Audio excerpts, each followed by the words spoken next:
So hello everyone, welcome eight easy prep. उम्मीद कर रहा हूँ आप सभी लोग पुराने लेक्चर्स देखकर आए होंगे और आज की इस क्लास में हम बात करने वाले हैं पार्शियल डिफरेंशियल इक्वेशन के जो प्रैक्टिकल एप्लीकेशंस होते हैं उनसे रिलेटेड। जब डिफरेंशियल इक्वेशन हमारे सामने आती है उस डिफरेंशियल इक्वेशन को कैसे सॉल्व करते हैं, यानी कि आज की इस क्लास में 1D wave equation, heat equations, इस तरह के एग्जांपल्स के ऊपर चर्चा की जाएगी। थोड़े से लेंदी होते हैं इस तरह की चीजें, बहुत सी बार हम देखते हैं काफी लोग इसको स्किप भी कर देते हैं, लेकिन यदि आप अच्छे से समझेंगे तो आपको एक एक बात समझ में आएगी, क्योंकि एक पूरा प्रोसीजर है जिसको हम यहाँ पर फॉलो करने वाले हैं। यहाँ पर इन इक्वेशंस को सॉल्व करने के लिए सबसे पहले वेरिएबल सेपरेबल की चर्चा की जाती है। ये एक मेथड होता है जिसके अंदर वेरिएबल्स को अलग करके पार्शियल डिफरेंशियल इक्वेशन को सॉल्व किया जाता है। किस तरीके से ये सब अप्लाई किया जाएगा उस पर हम चर्चा करेंगे, लेकिन सबसे पहले हम बात कर लेते हैं हेडिंग की। तो applications of partial differential equation.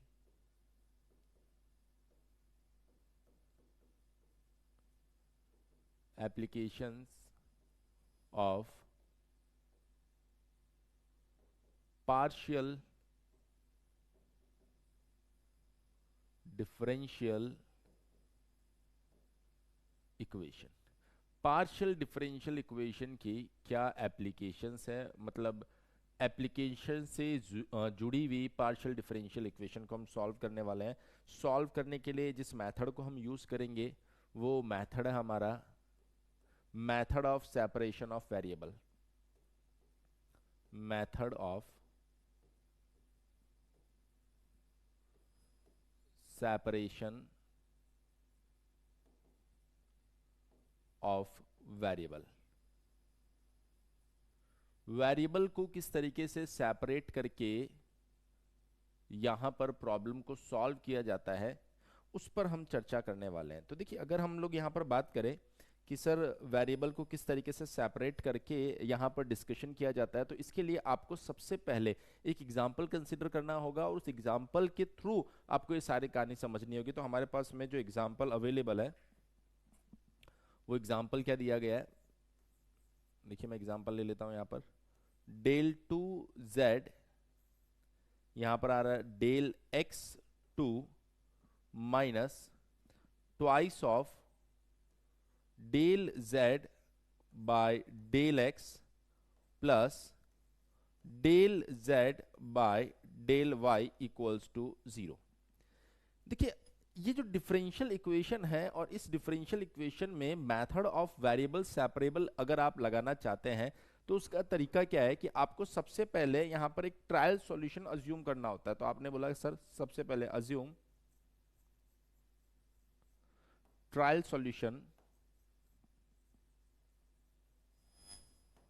Equals to, ये जो ट्रायल सॉल्यूशन होता है ये माना गया है z इक्वल्स टू देखिए यहां पर एक x दिख रहा है, मैंने कहा बिल्कुल, यहां पर एक y दिख रहा है, तो आप यहां पर मानेंगे x x यानी x is function of small x, y is function of y। In short आप इसको चाहो तो ऐसे भी लिख सकते हो x y। ये आपने ट्रायल सॉल्यूशन मान लिया है। अब क्या करेंगे, मैंने कहा सर इनकी मदद से यहां पर सब्सटीट्यूशंस आपको पुट करने, जैसे यहां पर x के रेस्पेक्ट में इस डिफरेंशियल इक्वेशन को यहां पर लिख दीजिए आप इक्वेशन नंबर 1 और इसको लिख दीजिए इक्वेशन नंबर 2। ये मेरे ख्याल से बताने की जरूरत नहीं है कि x जो है only function of x, y is only function of y। तो z को x के रेस्पेक्ट में दो बार डिफरेंशिएट किया गया, तो आप लिखेंगे यहां पे फ्रॉम इक्वेशन 1 एंड 2। z को x के रेस्पेक्ट में दो बार डिफरेंशिएट किया जाएगा तो यहां पर आएगा x डबल डैश और जो y आएगा वो एज इट इज रहेगा, minus twice of del z by del x। z को x के रेस्पेक्ट में डिफरेंशिएट किया गया है तो यहां पर आएगा x डैश और y फिर से एज इट इज रहेगा, प्लस यहां पर x एज इट इज रहेगा और y एक बार डिफरेंशिएट हुआ इक्वल्स टू 0। मेरे ख्याल से यहां तक किसी बच्चे को कोई दिक्कत नहीं है। अब क्या किया आपने, सर आपने x डबल डैश y को तो इधर रख लिया और ये जो आपके पास में एक्स डैश वाई है, सॉरी एक्स वाई डैश है, उसको उधर भेज दिया। इससे क्या हुआ, इससे सर आप देख सकते हैं कि सर मैं x की सारी टर्म एक साइड ला सकता हूं, तो ये आ गया x double dash minus x dash, और शायद यहां पर आ रहा है minus x, little bit problem, यहां पर 2x डैश बच रहा है, और माइनस एक्स डैश को आप इधर ले आए। दूसरा इंपॉर्टेंट पॉइंट जो आप देख पा रहे हैं यहां पर कि सर यहां y डैश बच रहा है, आप चाहें तो इस माइनस को उधर भी छोड़ सकते हैं, और ये आ गया y। ऐसा करने से क्या हुआ सर, ऐसा करने से जो आपका मेथड है जिसको आप ऑब्जेक्टिव लेकर आगे बढ़ रहे हैं कि सर वेरिएबल्स को हम कुछ इस तरीके से सेपरेट कर सकते हैं, तो आप देखिए यहां पर वेरिएबल्स को आप सेपरेट कर पा रहे हैं बड़ी आसानी से। एज सच मुझे नहीं लगता कि यहां पर किसी भी तरह की आपको कोई समस्या आनी चाहिए। क्लियर है। अब आप चाहें तो इस माइनस को ऊपर मल्टीप्लाई कर दो, क्या कर सकते हैं सर, इस माइनस को ऊपर मल्टीप्लाई कर सकते हैं, तो 2x dash minus X double dash आ जाएगा। आप चाहें तो इस माइनस को इधर भी लिख सकते हैं, जैसा आप लिखना चाहें, रिजल्ट पर इसका किसी तरह से कोई इफेक्ट नहीं पड़ता। हमने कहा ठीक है सर, हमने ऐसे मेंशन कर दिया। अब क्या करें, मैंने कहा it is function of x, it is function of y, ये इंडिपेंडेंट है, तो आपको क्या करना होगा, यहां पर इन दोनों को एक कांस्टेंट के बराबर मानना होगा, x double dash minus 2x dash x equals to मान लीजिए a के। सर यहां पर इसको भी आपको बिल्कुल इसी तरीके से फॉलो करना होगा, y dash y equals to a। Ordinary differential equation के अंदर आपने ऑक्सिलरी इक्वेशन फाइंड करना सीखा होगा, तो जहां पर डबल डैश है वहां पर क्या आ जाएगा, m स्क्वायर माइनस यहां पर क्या आ जाएगा 2m, और ये बचा आपके पास में a, ये आ गया a मल्टीप्लाई बाय x बराबर, आप जीरो करते हैं यहां से, हमने कहा बिल्कुल करते हैं, तो m square minus 2m minus a को क्या कर दीजिए, इक्वल्स टू जीरो कर दीजिए। सर ये कब करते थे हम ऑर्डिनरी डिफरेंशियल इक्वेशन में जब CF फाइंड करते थे तो इस तरीके से प्रॉब्लम को सॉल्व करते थे। हमने कहा सर अब इसके आगे, मैंने कहा अब इसके आगे इसके रूट निकालने पड़ेंगे, तो रूट का फॉर्मूला क्या होता है, minus b plus minus root over b square minus 4ac divided by 2a होता है, ये वाला a नहीं, ये फॉर्मूले वाला a है। हमने कहा b की वैल्यू कितनी है, माइनस, ये आ गया -2 प्लस माइनस रूट ओवर -2 का स्क्वायर -4, ये वाला a नहीं है, ये a होता है, इसका कोफिशिएंट 1, और c क्या है, c है सर -a, है ना, तो कंफ्यूज मत होना। Divided by sir, divided by अगर आप देखेंगे तो 2a होता है, तो a कौन है सर, 1 यहाँ पर।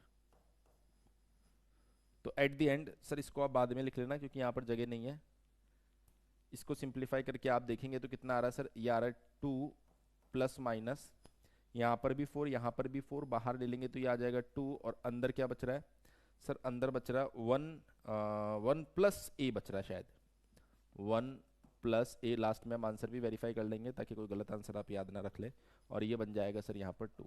तो हमने कहा सर 2 से 2 कट जाएगा, और जो आपके पास में अल्फा 1,2 आ रहे हैं वो क्या आ रहे हैं आपके पास में, 1 plus minus root over 1 plus a।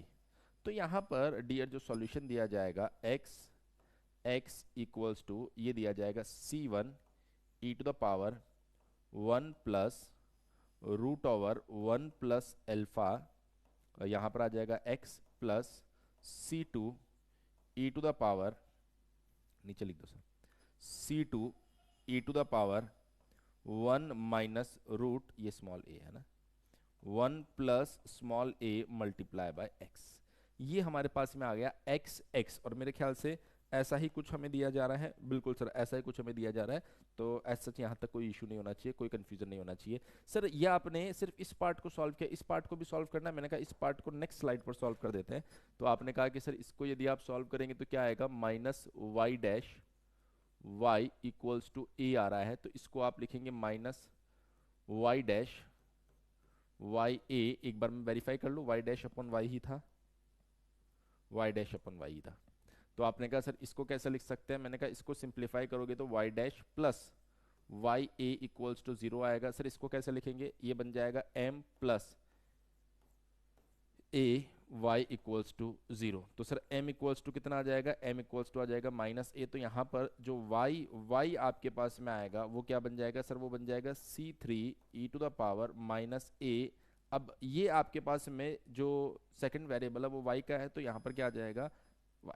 हमने कहा सर जो फाइनल सॉल्यूशन है वो कैसे दिया जाएगा, तो आपको याद होगा फाइनल सॉल्यूशन जो ट्रायल सॉल्यूशन कंसीडर किया गया था उसकी मदद से दिया जाता है। तो अगर आप देखेंगे x तो ये आपके पास में था c1 e⁻1 plus √1 plus a, और यहाँ मल्टीप्लाई कर दिया आपने x plus c2 e⁻1 minus √1 plus a multiply by x। और इसके मल्टीप्लाई में यदि आप देखेंगे, इसके मल्टीप्लाई में यदि आप देखेंगे तो मल्टीप्लाई में आ जाएगा y वाला part which is c3 e⁻−ay। अब यदि आप इसको सिंप्लीफाई करें तो ये आ जाएगा z इक्वल्स टू c3 अंदर मल्टीप्लाई हो जाएगा, जैसे अंदर मल्टीप्लाई होगा ये बन जाएगा c1 plus √1 plus a x plus c3 minus √1 plus a x, और बाहर क्या रह जाएगा e⁻−ay। क्लियर है? सो मेरे ख्याल से इतनी बात आपको समझ में आ गई होगी। अब आप चाहे तो यहाँ पर c1 c2 कांस्टेंट को नया कांस्टेंट इंट्रोड्यूस करवा सकते हैं। आप बोल सकते हैं e⁻1 plus √1 plus a x plus capital B e⁻1 minus √1 plus a x। यहां पर आ जाएगा आपके पास में e⁻−a। तो देखिए ये आपका वेरिएबल सेपरेबल का कंप्लीट प्रोसेस मैंने आपको बता दिया कि किस तरीके से ये प्रोसेस चलता है और किस तरीके से आपको इसे आगे सॉल्व करना होता है। तो उम्मीद कर रहा हूँ कि ये बात आपको समझ में आ गई होगी। आप चाहें तो एक बार इसको देख लीजिए कंप्लीट, और उसके बाद में वीडियो को पॉज करके पूरी स्लाइड को देख लीजिए कि क्या किया गया है इसके अंदर, क्योंकि अभी हम इस मेथड को यूज करने वाले हैं आगे।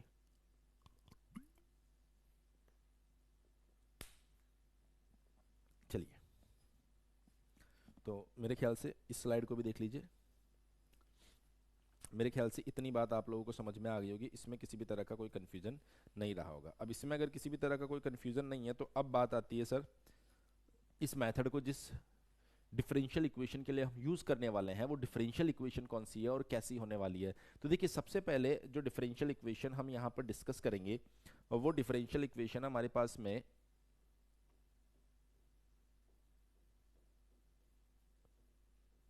Vibrations of stretched vibration of stretched string. और स्ट्रेच्ड स्ट्रिंग की यदि आप बात करेंगे बच्चे तो यहां से आपके पास में first practical application of differential equation आएगा which is 1D wave equation. 1D wave equation. Sir क्या किया क्या जा रहा है यहाँ पर, थोड़ा सा उस बात को हम समझने की कोशिश करते हैं।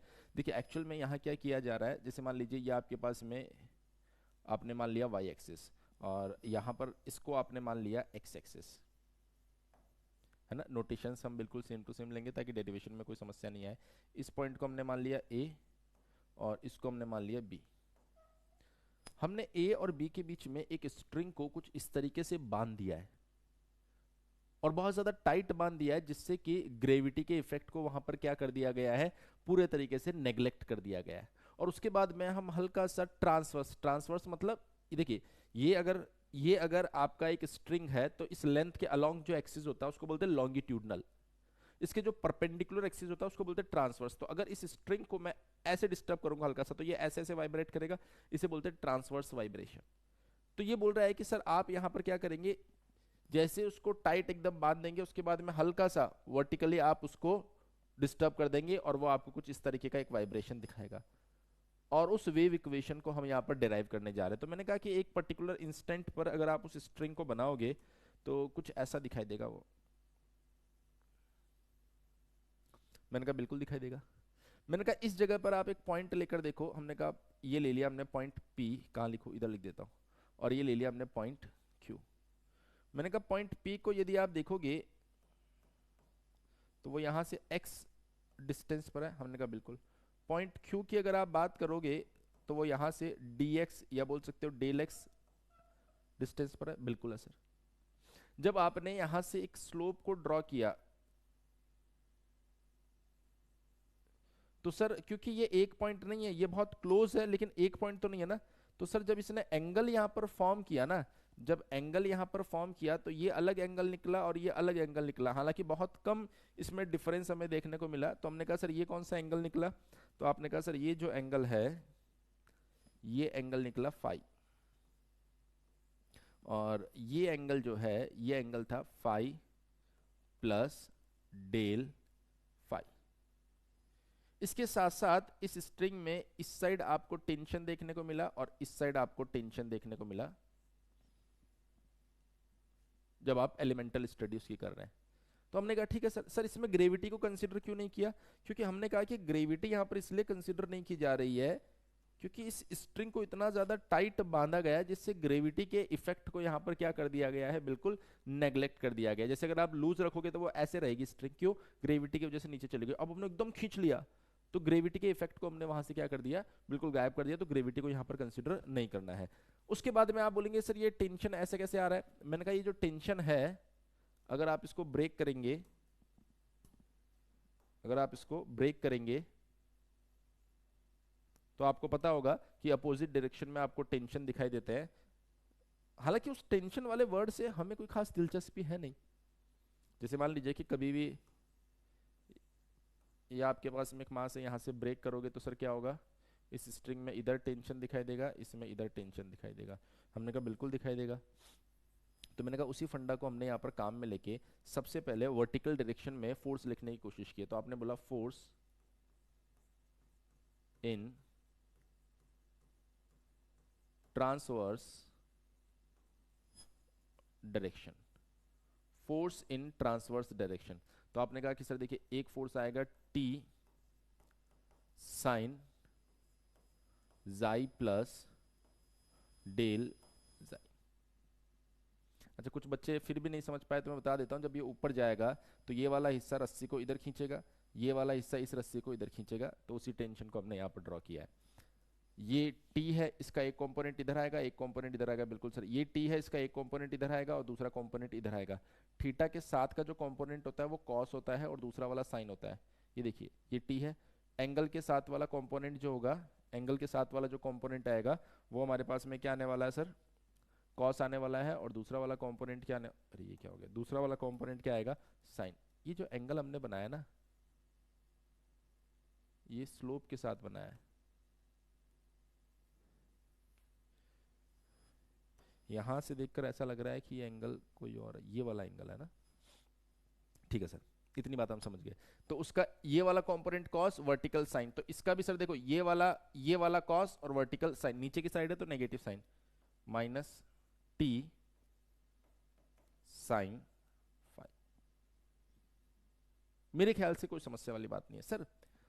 हमने कुछ ऐसा पढ़ा था साइन थीटा जब बहुत स्मॉल होता है तो थीटा के बराबर होता है। हमने कहा सर कॉस थीटा जब बहुत स्मॉल होता है तो 1 के बराबर होता है। तो सर टेन थीटा, मैंने कहा टेन थीटा क्या बन गया सर, टेन थीटा बन गया sine theta by cos theta. तो जब बहुत स्मॉल है तो आप क्या बोलेंगे, ये तो क्या हो जाएगा 1 के बराबर, ये क्या हो जाएगा वापस थीटा के बराबर, तो अल्टीमेटली ये भी तो सेम ही हुआ ना। तो आपने इस साइन को किससे रिप्लेस कर दिया सर, हमने इस साइन को रिप्लेस कर दिया टेन से। तो कोई फर्क पड़ेगा, कोई फर्क नहीं पड़ेगा। तो सर ये आ गया tan phi plus del phi minus t tan phi, क्या मतलब जाई। ऐसा क्यों किया, क्योंकि सर ऐसा करने से अब आप इसको स्लोप के फॉर्मेट में लिख सकते हो। अब आप क्या कर सकते हो, इसको स्लोप के फॉर्मेट में लिख सकते हो। कैसे, इसको मैं लिख सकता हूं, टी को तो बाहर ले लो यहां से, इसको मैं कैसे लिख सकता हूं सर, इसको मैं लिख सकता हूं del y by del x, किस पॉइंट पर, एक्स प्लस डेल एक्स पर, minus del y by del x किस पॉइंट पर, एक्स पॉइंट पर। हमने कहा बिल्कुल लिख सकते हैं। तो ये जो फोर्स आपने फाइंड किया इसको बोल दीजिए इक्वेशन नंबर 1। ये जो फोर्स आप फाइंड कर रहे हैं ना ये अभी कंप्लीट मैकेनिक्स जैसा पार्ट दिखाई दे रहा है, मैं क्योंकि हमने इसको सॉल्व नहीं किया ना, सॉल्व करना हमारे लिए यहाँ पर मैथमेटिक्स का पार्ट बन जाएगा। तो हमने कहा कि ठीक है सर यहाँ तक हमें कोई समस्या नहीं है। फिर आप कहेंगे by the help of Newton's second law, by Newton's second law. Sir उसने सेकेंड लॉ में क्या बताया था? उसने अपने सेकेंड लॉ में बताया था कि rate of change of linear momentum बराबर फोर्स होने वाला है। अब बहुत सारे बच्चे इस बात को नहीं समझेंगे। सेकेंड लॉ मैंने मैकेनिक्स में पढ़ाया भी है, लेकिन यहां पर मैं बस सिंपल सी बात बताऊंगा। उसने F बराबर एम ए बताया। अब F बराबर एम ए कैसे आया? सेकेंड लॉ मैकेनिक्स के अंदर मैंने ये बात बता भी रखी है। क्लियर है? तो यहां पर हम डायरेक्टली F बराबर एम ए को यूज कर लेते हैं, ताकि मैथमेटिक्स के चक्कर में ऐसा नहीं कि आप मैकेनिक्स में उलझ जाओगे, सर वो कैसे आया, वो नहीं समझ में आया हमें। तो हमने कहा कि आप F बराबर एम ए के हिसाब से ध्यान रखो। तो हमने कहा सर ये जो M है, ये मान लीजिए कि आपके पास में मास ऑफ यूनिट लेंथ है। हमने कहा ठीक है सर। तो अगर आप उस एलिमेंटल पार्ट की स्टडी कर रहे हो तो ये क्या हो जाएगा? m del x total mass हो जाएगा। हमने कहा बिल्कुल हो जाएगा। तो m डेल x, ये तो हो गया m। अब अगर आपको वेलोसिटी एक्सेलरेशन चाहिए तो ट्रांसवर्स डायरेक्शन में चाहिए ना, तो आप क्या बोलेंगे? सर ये बन जाएगा हमारे पास में del two y del t2।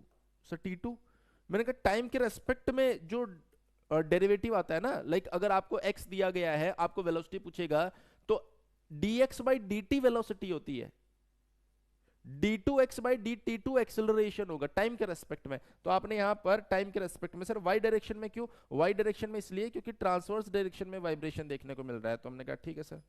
उसके बाद में आपने बराबर फोर्स करना है। तो हमने कहा सर ये लो फोर्स कर देते हैं, T इक्वल्स टू, ये बन गया हमारे पास में डेल वाई डेल एक्स, ये आ गया आपके पास में x plus del x minus del y del x, और ये बन गया आपके पास में x। हमने कहा ठीक है सर, इसको और सिंप्लीफाई कर सकते हैं। अगली स्लाइड पे ले चलते हैं यार इसको। हमने कहा अगली स्लाइड पे ले गए तो यहाँ पर तो आ गया m, ये आ गया आपके पास में del two y del t2, यहाँ पर कौन है सर? t, यहाँ पर कौन है? मैंने कहा यहाँ पर शायद ऐसा था डेल टू वाई, नहीं डेल वाई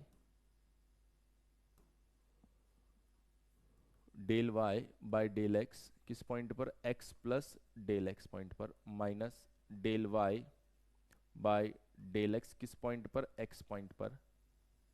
फिर उसके बाद में यहाँ पर क्या आ रहा था सर आपके पास में? एक और डेल एक्स आ रहा था। हमने कहा कि सर अगर आप देखेंगे तो ऐसा जब आप लिखते थे ना y2 minus y1 divided by x2 minus x1, तो ये किसकी साइड ले जाता था सर? ये ले जाता था dy बाई dx। किसकी साइड? स्लोप की साइड। अब आप ऊपर देखो ऑलरेडी स्लोप माइनस हो रहा है और नीचे फिर से x2 माइनस x1 आ रहा है, तो ये आपको सेकंड डेरिवेटिव की साइड ले जाएगा। तो आप कहेंगे सर अगर आप यहाँ पर डेल x टेंड्स टू 0 कर दोगे तो देखिए ये बन जाएगा del two y del t2 equals to, यहाँ पर क्या आ रहा है? t अपॉन m, और ये जो पूरा पोर्शन है ये बन जाएगा आपके पास में del two y del x2, क्योंकि सर फर्स्ट डेरिवेटिव तो ऑलरेडी है। जब आप y2 minus y1 divided by x2 minus x1 करते हैं ना, तो फर्स्ट डेरिवेटिव आता है। यहाँ पर तो ऑलरेडी स्लोप को माइनस किया जा रहा है, तो ये जो सेकंड डेरिवेटिव को रिप्रेजेंट करने वाला है। तो ये जो आपके पास में टर्म आ रही है, इस टर्म को मैंने रिप्रेजेंट कर दिया किससे? c स्क्वायर से। तो सर ये क्या बन जाएगा हमारे पास में? ये बन जाएगा del two y del t2 equals to c square, और ये बन गया हमारे पास में del two y del x2। ये हमारे पास में 1D वेव इक्वेशन होती है, और मेरे ख्याल से सभी बच्चों को समझ में आ गई होगी कि सर ये वेव इक्वेशन डेराइव कैसे की। क्वेश्चन ये आता है कि सर ये वेव इक्वेशन कैसे बने। ये ऑफ कोर्स इंपॉर्टेंट है, लेकिन कहीं ज्यादा इंपॉर्टेंट यहाँ पर क्या होने वाला है कि ये जो वेव इक्वेशन आप यहाँ पर बना रहे हो, इसका सॉल्यूशन कैसे दिया जाएगा। इसका सॉल्यूशन यदि आपको फाइंड करना है, यदि आप इसका सॉल्यूशन फाइंड करना चाह रहे हो, तो इसके लिए आपको कुछ कंडीशंस बनानी पड़ेगी। जब वो कंडीशंस आप बना लेंगे तो फिर आप उन बाउंड्री कंडीशंस की मदद से इसका सॉल्यूशन फाइंड कर सकते हो। जैसे वेरिएबल, सेपरेशन ऑफ वेरिएबल जब मैंने पढ़ाया था तो उसके अंदर आपने देखा था कि एक x का फंक्शन था, एक y का फंक्शन था, और उस तरीके से आपने इसको सॉल्व कर लिया था। लेकिन अब जब आप इसकी बात करोगे तो यहाँ पर एक t का फंक्शन और एक x का फंक्शन है, तो बड़ी आसानी से आप सॉल्व कर सकते हो। बस आपको बाउंड्री कंडीशंस बनानी आनी चाहिए। लेकिन बाउंड्री कंडीशंस बनाने के लिए हम एक बेहतर एग्जाम्पल लेंगे जहां से उसको सॉल्व भी करेंगे। अभी सिर्फ और सिर्फ हम इसका जनरल सॉल्यूशन फाइंड करने की कोशिश कर रहे हैं, जिसके अंदर हम कांस्टेंट के नाम पे C1 C2 C3 ले लेंगे, कोई दिक्कत वाली बात नहीं है।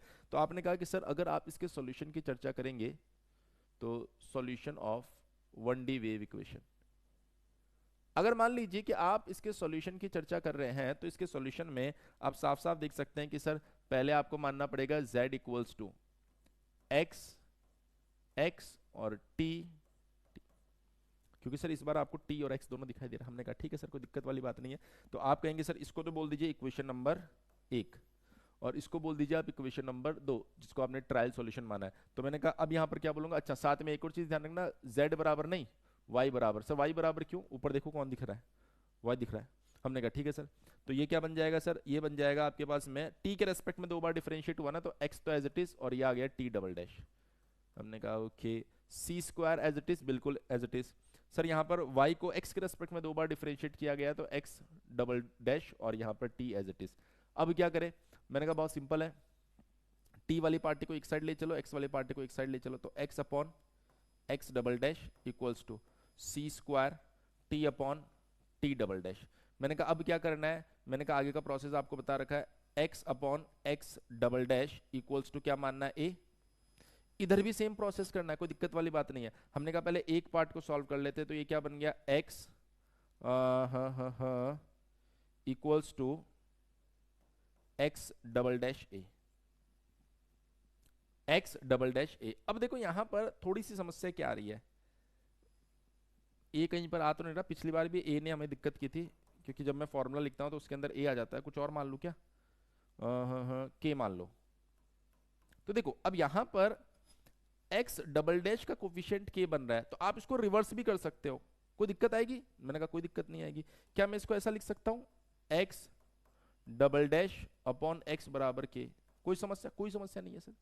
ऐसा क्यों लिखा, क्योंकि फिर वो बन जाता आपके पास 1 अपॉन k बनाना पड़ जाता, मतलब क्या हो जाता, ये ऐसे आ जाता, फिर जब आप इसको लिखते तो ये बन जाता k m स्क्वायर माइनस 1, तो रूट बड़े खराब से आ जाते। बात वही है, 1 अपॉन k को नया कांस्टेंट मान लो, कोई दिक्कत वाली बात नहीं है। तो हमने कहा ठीक है सर, कोई दिक्कत वाली बात नहीं है, ये भी हम समझ पा रहे हैं। तो हमने कहा k मल्टीप्लाई बाय x, अब क्या करेंगे, x double dash minus k x बराबर 0, परफेक्ट है, कोई दिक्कत वाली बात ही नहीं है। जब आप इसको सिंप्लीफाई करेंगे तो यहाँ पर बन जाएगा m square minus k x बराबर 0, बिल्कुल। अब आपने लिखा m स्क्वायर बराबर k और आपने लिख दिया m बराबर प्लस माइनस रूट के। अब k के ऊपर बहुत सारी बातें डिपेंड करती है, मैंने कहा जरा इसको भी देख लो पहले। तो आपने कहा सर इसमें हमने लिखा c square t upon t dash, अब इसको भी तो वैसे ही लिखना पड़ेगा ना जैसा इधर लिखा है, तो आपने बोल दिया sir t double dash upon c square t बराबर के। हमने कहा ये ले, कोई दिक्कत नहीं है। तो t double dash equals to क्या बन जाएगा, c स्क्वायर k t, तो सर ये क्या बन रहा है, ये बन रहा है t डबल डैश माइनस सी स्क्वायर के t बराबर 0, ये बन जाएगा सर m स्क्वायर माइनस सी स्क्वायर के मल्टीप्लाई बाई t बराबर 0। यहां से आपके पास में आ जाएगा m equals two plus minus, देखिए c स्क्वायर है तो ये तो बाहर आ जाएगा c और अंदर क्या बन जाएगा k। सारी कहानी k के ऊपर डिपेंडेंट है, तो हमने यहाँ पर k के अलग अलग जो भी केसेस बन सकते हैं उनको डील किया। तो हमने बोला if k equals to let's say suppose p square, हमने बोला k पॉजिटिव है और उसकी वैल्यू p स्क्वायर है, तो जब ऐसा आप कर दोगे तो यहां पर आप कहेंगे सर यहां पर क्या बन जाएगा, या इधर ही लिखता हूं ना, यहां पर जो रूट बनेगा, दोनों केस में एक साथ ही लिख दो क्या, एक साथ लिख दो सर आप तो सर ऐसी कंडीशन में x ये किस में है, x में ही है, तो x क्या बन जाएगा सर, यहाँ p स्क्वायर आएगा तो आंसर p आ जाएगा। हमने कहा बिल्कुल आ जाएगा, तो आप लिखेंगे c1 e to the power एक बार आ जाएगा px प्लस c2 e to the power एक बार आ जाएगा माइनस px। हमने कहा बेस्ट सर, इसके लिए भी लिख दो यहीं पर। हमने कहा इसके लिए अगर आप लिखो तो क्या आएगा, t स्मॉल t में क्या आएगा, c3 e to the power plus का cpt plus c4 e to the power minus का cpt। हमने कहा अच्छा, कोई बच्चा सोच रहा होगा ये कैसे लिख रहे हो, ये कॉम्प्लीमेंट्री फंक्शन है ऑर्डिनरी फंक्शन का, c1 e to the power alpha 1x plus c2 e to the power alpha 2x, है ना, पता होना चाहिए चीज, नहीं पता तो मैं बता ही रहा हूँ आपको। हमने कहा कि ठीक है सर, एक केस तो ये हो गया, अगर मान लो sir k equals to minus p square आ गया तो देखो बच्चे माइनस पी स्क्वायर का मतलब हो गया ये आयोटा में आ गया, मतलब ये क्या बन जाएगा आपके पास में, आयोटा पी बन जाएगा। तो हमने कहा सर उसका आंसर कैसे लिखते हैं, उसका आंसर लिखा जाता है x x e to the power alpha x c one cos beta x plus c two sine beta x, ऐसा लिखते थे हम ऑर्डिनरी डिफरेंशियल इक्वेशन में। बस उसी की मदद ले रहा हूँ। Alpha plus minus iota beta जब आता था, तो जब माइनस पी स्क्वायर लिखोगे तो ये टर्म तो होगी नहीं ना, तो ये टर्म तो वन हो जाएगी। हमने कहा बिल्कुल वन हो जाएगी। तो यहाँ पर क्या आएगा आपके पास में, सी वन सी टू हो चुका है, तो सी थ्री सी फोर भी हो चुका है, तो c five cos p x plus c six sine p x. Sir अगर यहाँ लिखूंगा तो मैंने कहा यहाँ पर भी सेम कहानी आएगी, c seven cos c p t plus c eight sine c p t. Sir कोई और केस भी बन सकता है क्या, मैंने कहा बिल्कुल एक और केस बन सकता है। अगर मान लो k की वैल्यू 0 हो जाए, इफ k इक्वल्स टू 0, तो दो रूट तो आ ही रहे ना, यहाँ पर दो रूट आ रहे हैं, तो ऐसे कंडीशन में जो सॉल्यूशन दिया जाता है वो कैसे दिया जाता है। सब जब रिपीटेड रूट आते हैं तो कैसे देते हैं, c one plus c two x e to the power alpha x, ऐसा लिखा करते थे हम लोग। तो हमने कहा सर ये क्या बनेगा, ये बन जाएगा आपके पास 8 तक तो हो गया, c nine plus c ten x और e to the power alpha x, alpha की वैल्यू 0 तो वो टर्म 1 हो जाएगी। सर यहाँ पर सेम कहानी। सर यहाँ पर जब आप सॉल्व करने जाओगे ना, तो अगर इसको 0 बना दोगे तो m बराबर 0, एक ही रूट आया ना, एक ही रूट आएगा, तो आप क्या बोलेंगे सर यहाँ पर तो फिर सिर्फ कांस्टेंट ही आना चाहिए C11, क्योंकि e टू द पावर 0 करोगे तो वैसे ही 0 हो जाएगा। अब देखिए पूरी कहानी से हमें क्या समझ में आ रहा है कि सर आपके पास में यहाँ पर ट्रांसवर्स वाइब्रेशन है, और ट्रांसवर्स वाइब्रेशन की जब भी इक्वेशन की बात करेंगे ना, तो वो ऑलवेज पीरियोडिक इक्वेशन होती है।